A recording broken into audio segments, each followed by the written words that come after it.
Hello guys! Welcome back again to my YouTube channel, Just Remix Vlog. So guys, kung bago ka pa lang sa channel ko, please don't forget to subscribe my channel and click all the notification bell para updated ka naman sa next na video ko.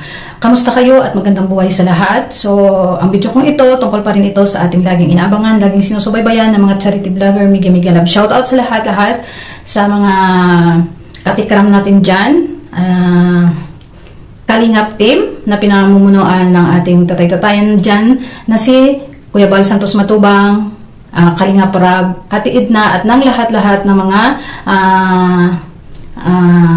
team ng Kalingap. So, update tayo dito ngayon sa video ko tungkol dito sa ating Tatay Tikram na medyo nakakalungkot o nakakabahala ang ating Tatay Tikram dahil sa kanyang naramdaman noong isang araw. So, ang nararamdaman ng ating Tatay Tikram at naramdaman ko mga nakalipas na ilang buwan ay walang pinagkakaiba sa naramdaman niya na parang hinatak siya daw na akala niya is katapusan niya na. Naramdaman ko yan, talagang yan ang aking naramdaman nung time na nag-atake rin sa akin ang ganong pakiramdam.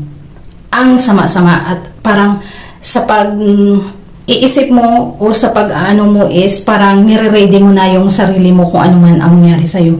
Totoo yan ang mga sinabi ng ating Tatay Tikram. Kaya napakomment ako doon, Tatay Ram, sa mga ganong bagay na ating naramdaman, dapat natin i-relax at huwag magiging nervyos. Kasi mismo ako ay naramdaman ko yan, lalong-lalo na nag-iisa ka lang, di ba? Sarili mo ang una mo best na uunahin.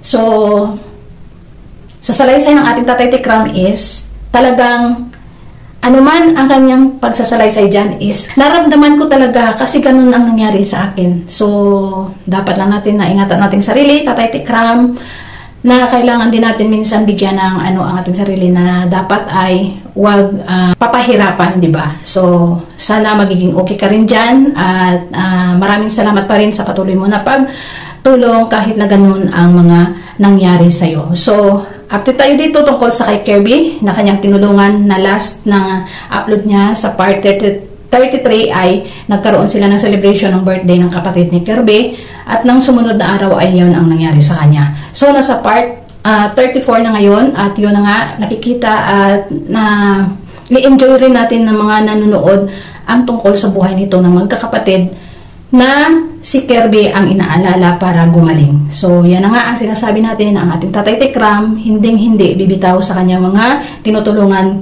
kung pwede pa malang na iayusin o may magawa siyang paraan para mapabago ang buhay ng isang tao. So, maraming salamat sa iyo, Tatay Tikram, dahil ngayon ay nakita natin sa last mo na upload na meron ng saya ang magkakapatid at yun na nga ay patuloy ka pa rin na gumagabay sa kanila, nagbibigay ng tulong at sa lahat ng mga supporters. Maraming salamat sa inyong pagpatuloy na pagpaabot ng tulong. Sa amin ng mga tagapanood is nandyan lang kami palagi na walang magagawa kundi panoorin at hindi skip ang ads.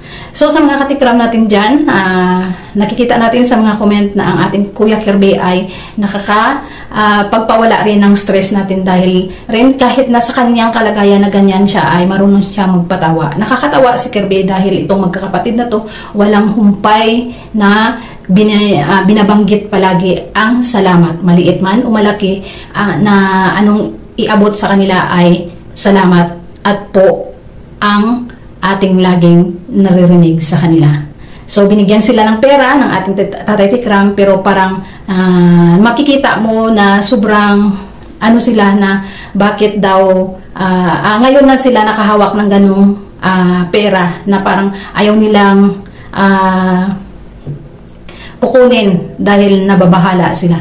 So, sa mga magkakapatid na ito, meron silang paggalang sa isa't isa at yun na nga, yung problema lang is si Kirby na sana ay gumaling ng tuloy-tuluyan, no? Kasi meron naman tayong nakikita doon sa kanila na respeto sa isa't isa o paggalang, di ba? So yun lang ang pinoproblema nila sa kanilang kapatid na si Kirby na ngayon ay patuloy pa rin na nandyan ang ating Tatay Tekram. Sa lahat ng mga katikram natin dyan, maraming salamat sa inyo at patuloy tayo na susuporta sa mga charity vlogger na ating laging inaabangan na nagbibigay ng magandang pagtulong sa kapwa mahirap. Inspirasyon natin ito sila. Balang araw baka tayo ay makasimula rin sa mga ganong maliliit na bagay lamang ay makapaghatid tayo ng tulong sa kapwa mahirap. So hanggang dito na lamang siguro muna guys. See you for my next vlog.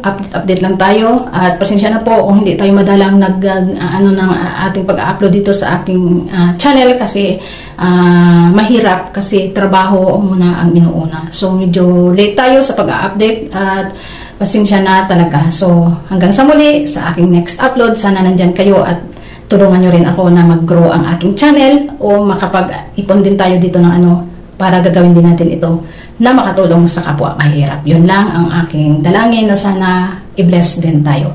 So maraming salamat sa inyo lahat, mga ka-YT friend ko. God bless, ingat and happy lang.